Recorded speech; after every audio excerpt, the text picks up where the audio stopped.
Thank you very much. I meant to go back and see you on the plane, but some things came up having to do with Hamas, etc., and we're working on a solution that maybe could be very good.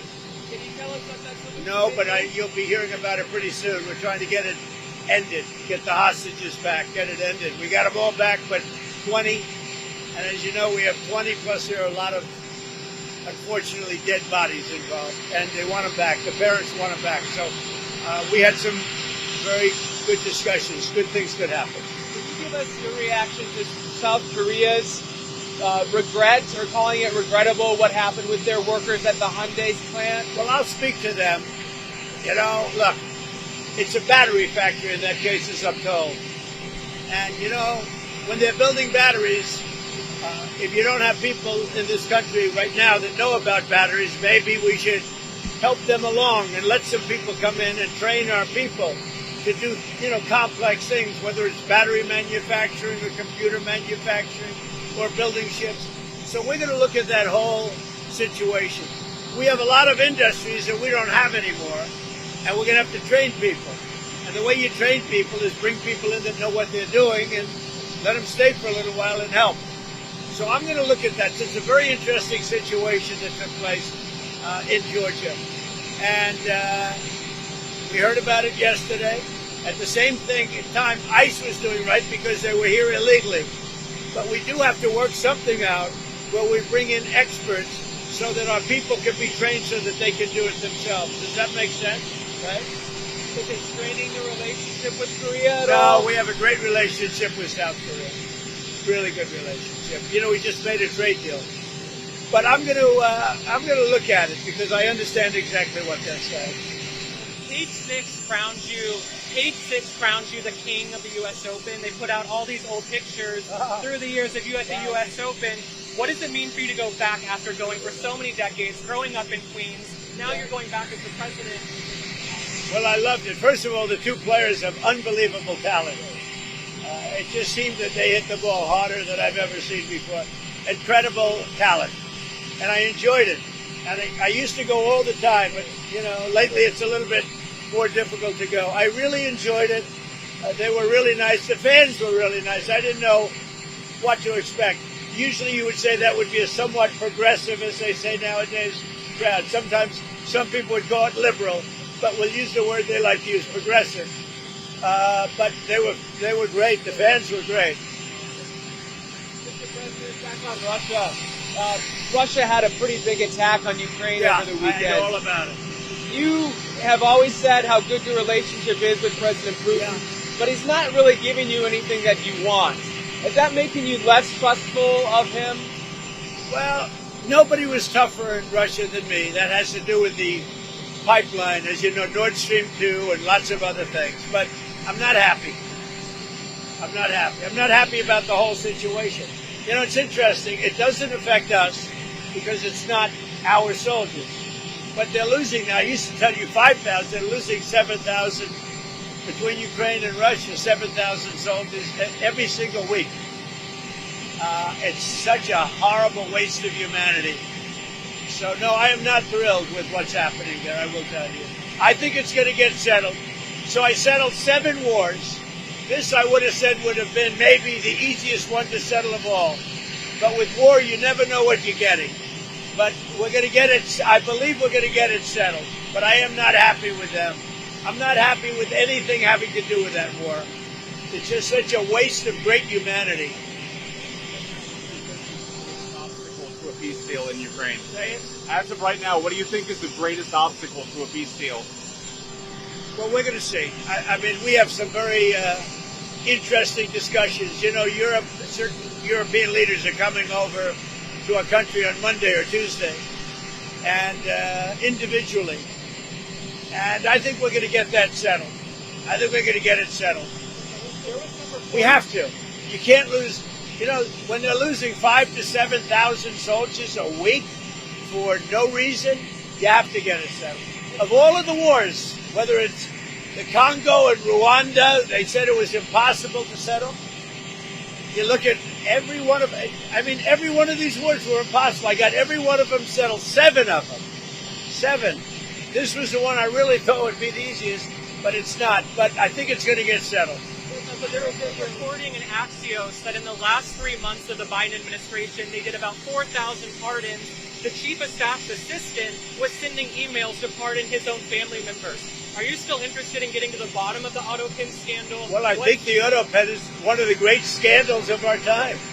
The autopen was our president, or to put it a different way, whoever operated the autopen was our president. It's not allowed. It's just not allowed. And they gave a pardon to the unselect committee after the unselect committee realized that that whole situation was a hoax and it was all their fault, including Nancy Pelosi turning down security and all, turning down soldiers. It all came out bad for them. They burned everything. They got rid of everything. There's absolutely nothing there. It's all gone. And that was based on an autopen. They gave those members of Congress that were on the unselect committee, they gave them pardons. What do you think? So I think it's a tremendous scandal. What do you think the media would say if you pardon your kids your last day in office via an autopen? Don't you think the media would go Well, haywire? I think it would have been a big story. It would have been a big story. Yeah, would have been I like this guy. Irina Zaruska was stabbed multiple times on a car in the subway. You see this video? Yeah, and where was the subway? Was where? He was in Charlotte on a night train. He stabbed multiple times by Horrible. multiple times. No, I haven't heard. Okay. When did this happen? It happened in August, but the video just came Oh, out. I see. Yeah, I see the video. I'll know all about it by tomorrow morning. Okay? Thank Do you. you have plans for Chicago this week? No, not really.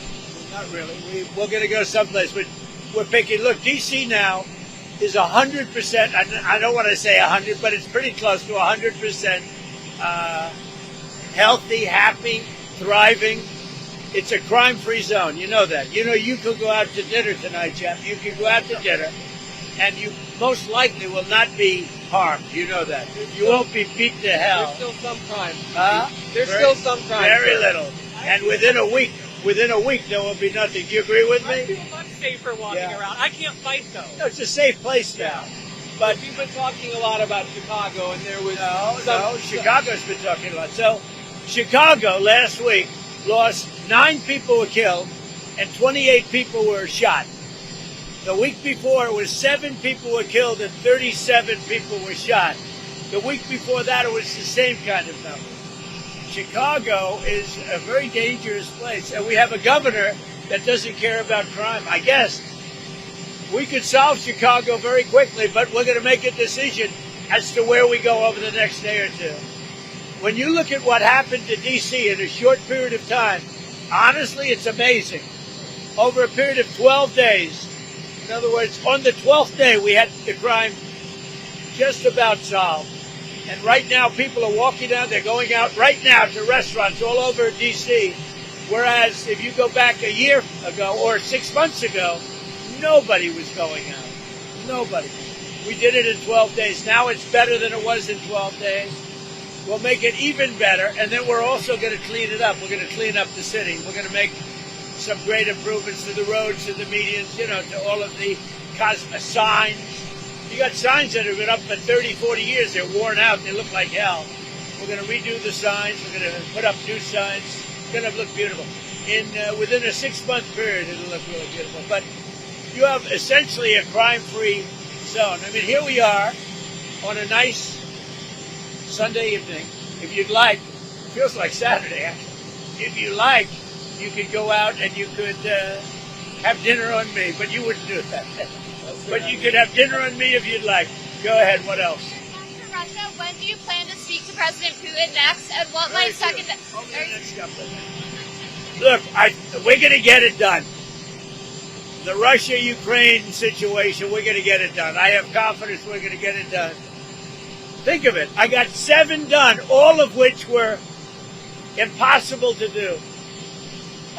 If you look at any one of the 7, you know them. I don't have to go through them. Many of them were impossible. One was 31 years, 10 million people killed. One was 34 years with 8 million people killed.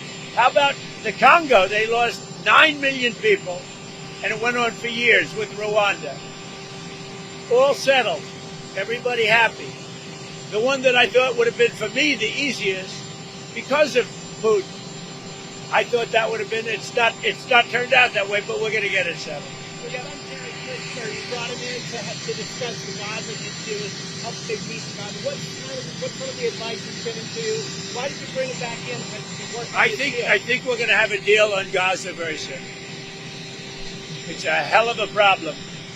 What gives Again, it's a problem we want to solve for the Middle East, for Israel, for everybody. But it's a problem we're going to get done. So they have hostages. It could be a little bit less than 20 because some, they tend to die, right? They tend to die. Even though they're young people largely, they're dying. Young people don't die. Young people stay alive. But with this whole thing, they tend to die. But we have, let's say, 20 people, and we have about 38 bodies. Bodies, meaning bodies. Are you confident you get them all released? Yeah, I think so. I think we're going to get them all. Did you see the turnover of the Japanese Prime Minister stepping down? Do you have any reaction to that? No, I was surprised because I knew him. I liked him. And he's just now stepping down. A little bit surprised. I found him to be a very nice man, actually. We dealt very well together. Mr. President, the price of beef continues to rise and other items keep going up. Is there any way to address the cost of beef? Yeah, once it kicks in, once our policies kick in, the price of beef will be going down. Just like the price of eggs went down and the price of a lot of other grocery items went down, beef will go down. It'll all go down. Energy has gone way down. The price of gasoline has gone really, I think you'll be hitting $2 very soon. And it was $4.50 a little while ago. So energy's gone way down. That brings everything else with it. But beef has gone, as you know, for other reasons. The price of beef has gone up a little bit. It'll be coming down. To Alaska, in the Oval Office, you said that the First Lady expressed she wasn't too enamored with Putin. You said you came home, you said you spoke to Putin. She said, well, I heard he just blew up a village today. Has she expressed anything since you've come back from Alaska? The First Lady actually got along great with Putin, as I did. But, we're disappointed. Both of us are disappointed that this ridiculous war continues. Are you proud to see her sending the letter that she sent? Yeah, she is, and she's felt very strongly about the children. Yeah, feels very badly about it. Thank you, everybody. Do you have plans to go to Japan and South Korea this fall? What does that mean? Or do you have plans to go to South Korea and Japan? We'll see. But it's going to be very interesting what comes out. I think we may have learned something, because when they come here and there's nobody that can do what they're supposed to be doing, and they bring people, those people can also teach our people. It's complicated stuff. And something very interesting could come out of that. Thank you, everybody.